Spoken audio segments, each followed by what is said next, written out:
New tonight, California is handing out millions of dollars in state grants to law enforcement and public safety agencies to combat impaired driving. CBS 8's Esmeralda Perez is live with how one local police department plans to put this money to work. Esmeralda? Well, in 2022, nearly 1,500 people were killed in DUI crashes in our state. Now, for the San Diego Police Department, this grant funding means more patrols, improving public awareness, and continued training for their officers to be able to spot and stop impaired drivers.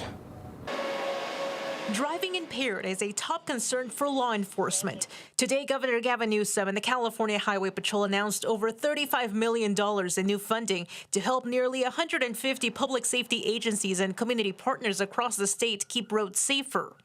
This funding will literally save lives in San Diego. The money comes from a tax on cannabis sales under Proposition 64, which legalized recreational use of marijuana for adults. The CHP manages the grants, which support education, prevention, and enforcement programs to crack down on impaired driving. According to the CHP, local grant recipients include the Chula Vista, El Cajon, and San Diego Police Departments. The San Diego Police Department will receive approximately $428,000 in grant funding over the next 12 months. Officer Anthony Carrasco explains how the department plans to use the money to expand its efforts. We want to protect life and protect property. We want to use that money to educate and prevent any of these tragedies from happening. This isn't the first time SDPD has taken part in the grant. Officer Carrasco says he's personally worked these efforts in the community. Often, he says, the money funds DUI saturation patrols, using marked vehicles to look for dangerous driving.